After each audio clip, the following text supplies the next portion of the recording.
Hello, welcome to Paul's Take, and this is my quarantine workout. That's right, you went to the gym and it was closed. You're in great shape, you want to continue it, but now you're locked in your house and you can't get out. Maybe not quite locked in yet, but word on the street is that the National Guard's going to come by and lock us all into our houses. We won't be able to get out for 2 weeks. Well, what are you going to do? You got to stay in shape. You don't want to be getting out of quarantine in worse shape than when you started. Well, at least you want to maintain your basis, keep your core set up strong. So, for the longest time, I didn't work out. For years, I used to be a personal trainer for like 7 years in Los Angeles. That's right, I've done that too. I've done everything. So, as a personal trainer, I loved working out, getting all buffed up. And then just life came along and took that all away. And for the most part, I was just working out at home. So recently, just within the last year and a half, I got back in the gym and got all excited and start getting back into it. And so I want to take it to that next level. And then here we go, quarantined. Now I'm back at home, but that's okay. That is all right. You can stay in decent shape just at home.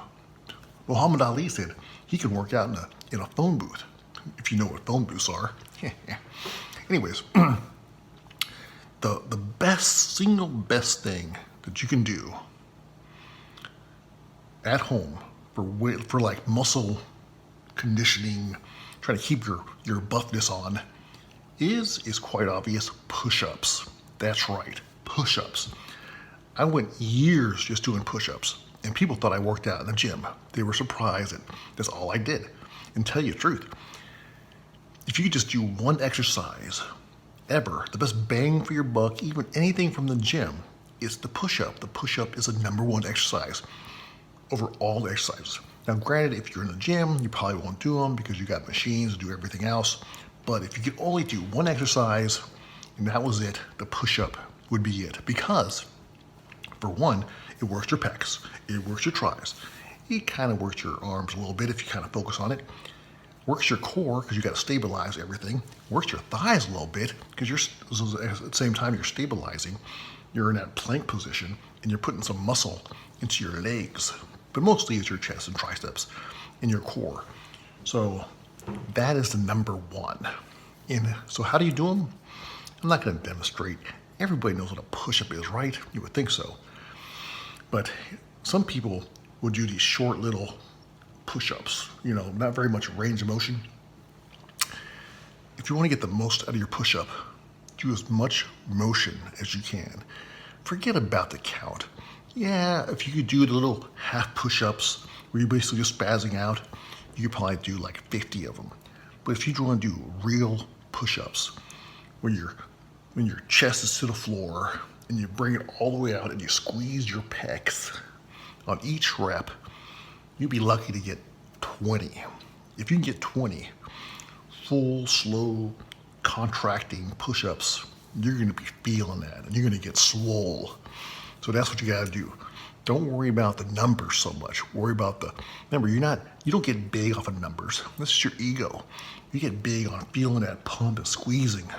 You do that, and believe it or not, when I used to work out, I would do it every single day. Well, Monday through Friday. Took the weekends off.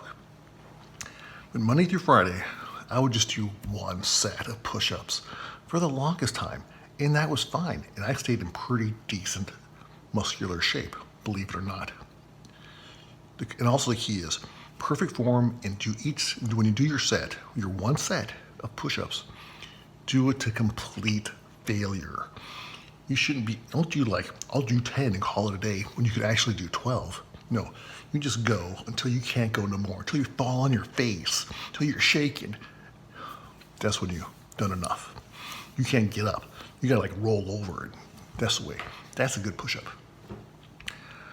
Number 2, pull-ups.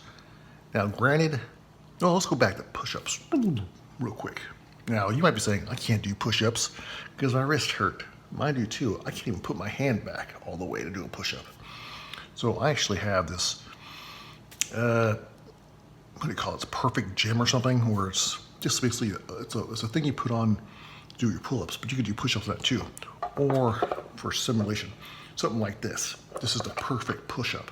Not that I care for this all that much, but you can squeeze that way. You don't have to like pull your hand back. So if you got jacked up hands like me, you can do something like that. But if you don't have that either, that's fine. All you gotta do is get a couple books that are maybe this thick, just enough to put your palm on there on the book, and then you get 2 books about the same thickness, and you can do your push-ups that way. Piece of cake. All right, moving on. Pull-ups. Now, of course, you gotta have a pull-up bar for this. So you might have to order one from Amazon. Go to Walmart if you want to try to get to there through the coronavirus fog and stuff. Or just order one from Amazon. It's be like 20, 25 bucks. But you put them on your doorway. You don't got to put any holes in them. They work really well. So same thing. Do as much motion as you can. You don't want to be doing these little spazzy pull-ups. You want to extend your arm all the way up. Feel that stretch in your lats. And then bring it all the way up. And then you squeeze back. Granted, those ones, they're harder. You're not going to do as many. But that's okay. If you can you start off doing 2, you do them every day. If you do both those, do 1 set of pull-ups, 1 set of push-ups, your back's going to be great, your chest will be good, your triceps will be strong, your biceps will be massive, and you'll be good to go. And then the next thing you know, you'll be amazed at how many pull-ups you can add to do on a daily basis. So if you can only do 2 today, by the end of the week, if you do every single day, you'll be up to 5. And then next week, you might be up to like 8 or 9. So what else? Okay. So that's like, you could do, I don't like doing floor sit-ups, but what I like to do is when I'm doing my pull-ups, and I get to, when you know you just barely get up there, you can't do any more, you can do some leg lifts, and knock out some of those while you're sitting there holding as much as you can. That builds up your strength too. You do some leg lifts. You could maybe knock out 5 or 6 in the beginning, maybe work your way up to 10 or 20. Then you're an animal.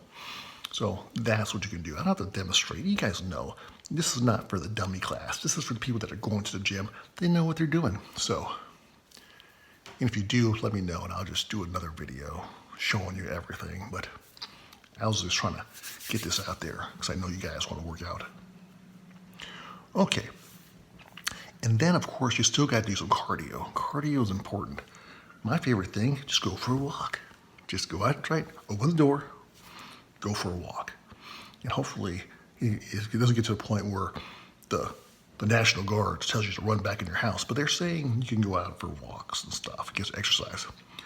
Walk for 30 to an hour every day. You know, if you're home all day, do you walk 30 minutes in the morning, 30 minutes at night, or even more so? You might end up at the end of your quarantine in better shape than when you started. I'm telling you, you do that. You do simple things. Go for a bike ride. Oh, that would be the best. For some reason, when you ride a bike, it really targets the fat around your gut. It's that movement for some reason. So yeah, if you have a bike, go for a bike ride. Do that for an hour a day. That's a piece of cake. You'd be shredded. You come out of this thing in better shape than you started. Well, that's all you really need to do. Not too much. You can switch it up, do some dips, we get a chair, do some dips. It's nothing. You don't even need equipment. All right, well, that's just my quick quarantine workout. Thanks for watching. Hit like and subscribe and make some comments. What do you think is the best at home workout with no equipment? None. Thanks for watching. Paul's Take.